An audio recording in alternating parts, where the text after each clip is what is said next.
Sobre el eje de la cordillera central se alza una de las estructuras volcánicas activas más conocidas de Colombia, el volcán Nevado del Ruiz.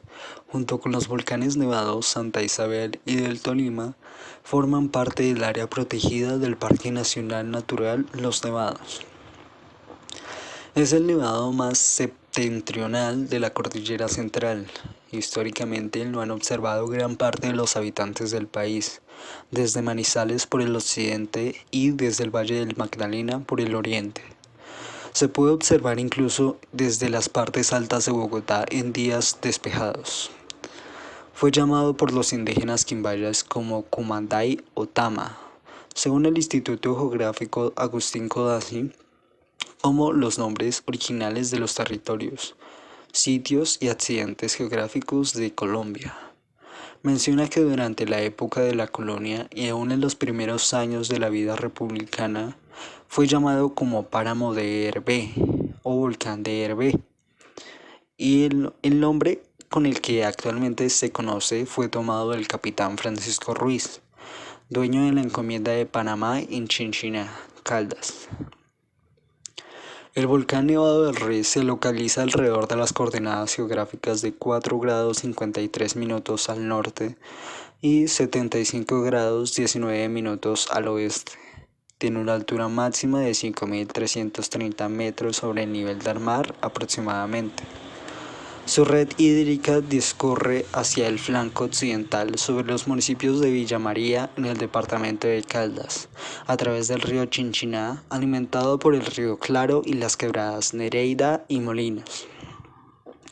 Hacia el flanco oriental, las aguas de fusión son recibidas por las cuencas de los ríos Lagunillas, Gualí y Recio, pasando por los municipios de Murillo, Villahermosa, Casibianca, en el departamento del Tolima. La masa glaciar del Ruiz se caracteriza por permanecer unida a una sola matriz, únicamente interrumpida por el cráter llamado Arenas. Esto debido a la morfología del volcán, conformada por dos mesetas o planicies sobre la parte superior de la estructura. La primera corresponde con la planicie donde se emplaza el cráter Arenas y posee una extensión aproximada de 1,6 kilómetros cuadrados. La segunda cuenta con una extensión aproximada de 1 kilómetro cuadrado. Se localiza al sur de la primera y tiene una topografía menos plana y más redondeada, cubriendo lo que se puede ser un domo volcánico. Tanto la topografía anteriormente descrita como la altura de esas dos estructuras localizadas, ambas por encima de los 5.000 metros, hacen que los glaciares que allí reposan tengan una tendencia a conservarse y a no experimentar procesos de fusión glaciar tan intensos. Sin embargo, la actividad volcánica que caracteriza a la estructura puede generar deshielos súbitos y prolongados, a raíz de ascensos en la temperatura de las rocas en la base del hielo y o por caída de material piroplástico. Tanto las condiciones climáticas de la baja atmósfera como la actividad volcánica han impactado al Ruiz. Su masa glaciar se ha visto reducida y ha sido evidente su cambio de superficie en el tiempo. Para el año 2017, el área del volcán Nevado del Ruiz se calculó en 8,4 kilómetros cuadrados. Un estudio en 2010 estimó en 49 metros el espesor promedio del hielo. En el año 2000, con espesores máximos puntuales de hasta 190 metros, que probablemente correspondieran a un antiguo cráter ahora cubierto de hielo.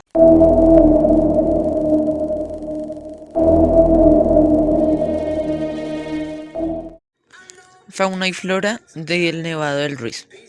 Entre los animales que habitan el volcán se encuentran el tapir andino y el oso de anteojos, considerados como amenazados o en peligro de extinción. En los alrededores del volcán podemos encontrar especies como loritos, em, frenturrifos o guerini hipercrasa. Además, el Nevado del Ruiz es hábitat del cóndor de los Andes, que es de 27 especies endémicas de Colombia, con 14 de ellas confinadas en la región alrededor del volcán. En los páramos podemos encontrar frailejones y otros tipos de plantas que ayudan a la recolección de agua que se esparce en el ambiente.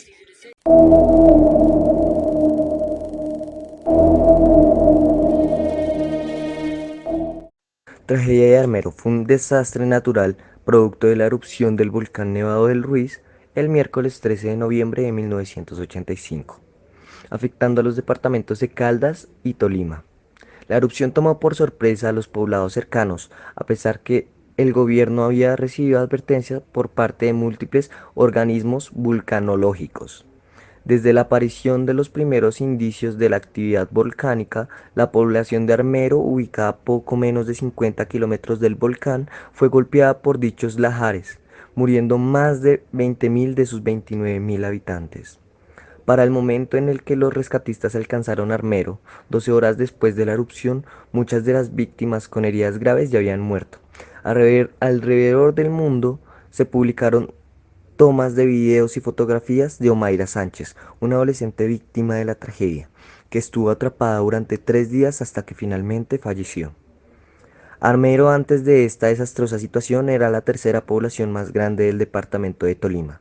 Importante centro agrícola, producía cerca de la quinta parte del arroz de Colombia, además de algodón, sorgo y café. El pueblo había sido destruido previamente por la erupción en 1595 y por flujos de lodo en 1845. Antecedentes al accidente del 85. A finales de 1984, los geólogos notaron que la actividad sísmica en el área había empezado a aumentar. La aparición de fumarolas, la deposición de azufre en la cima del volcán y algunas erupciones frenéticas alertaron a los geólogos sobre la posibilidad de una erupción.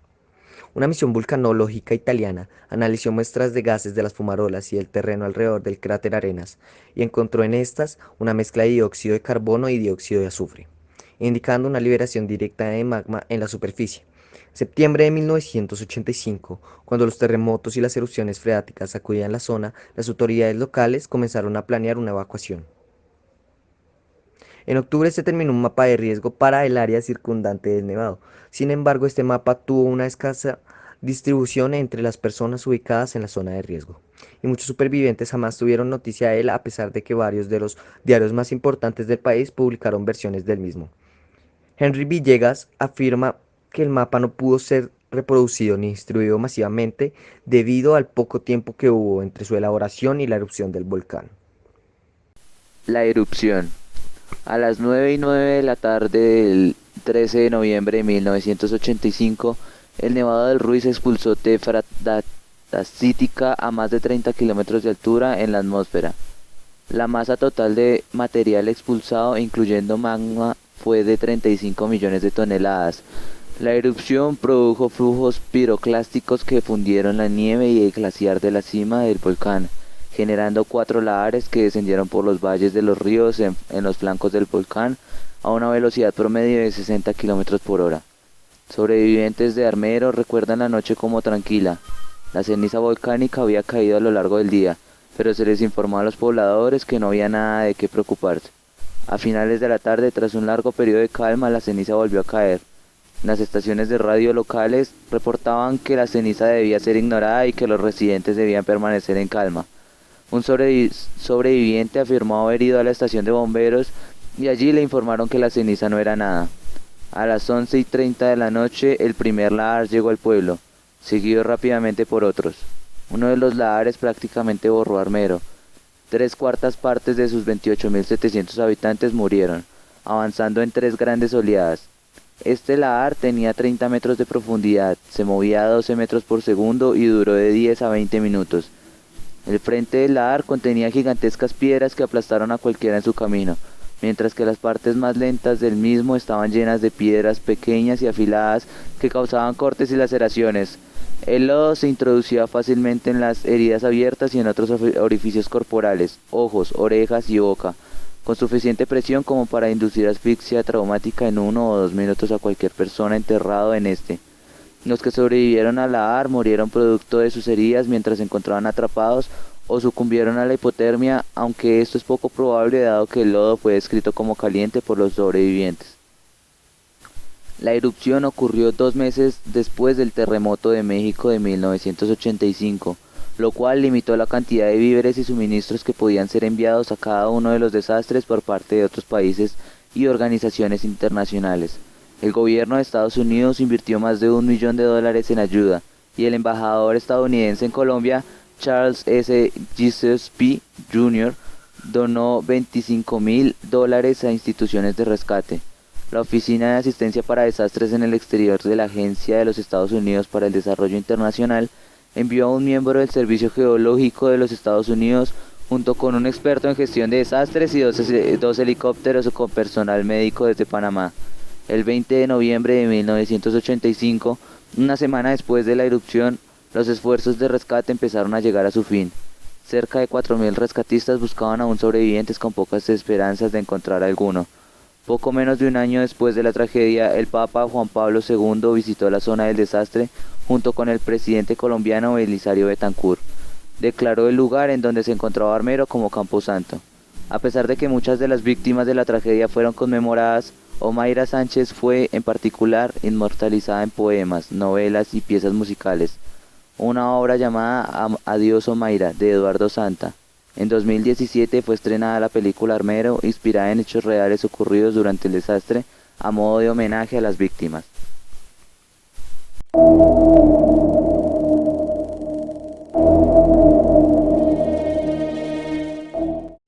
Bueno, yo hablaré del contexto social y narraré un poco de historia para saber cómo acogió la población esta catástrofe.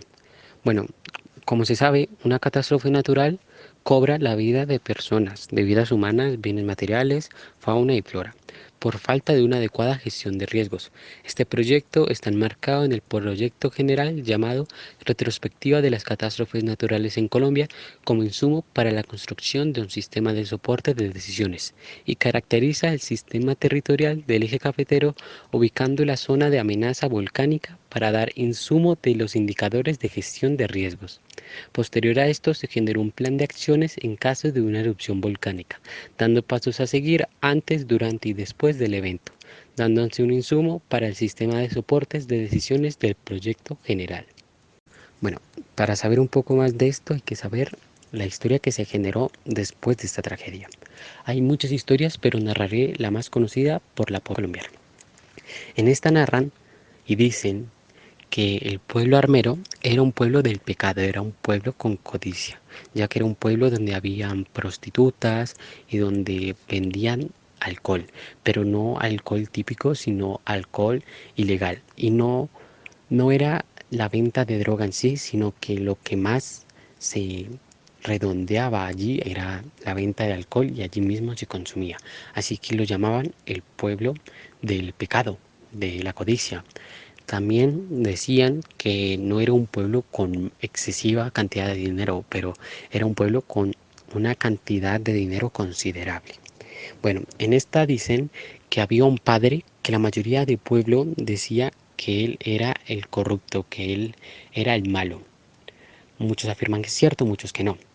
Al mismo tiempo, nadie sabe si el padre murió allí mismo o si alcanzó a irse antes de la tragedia.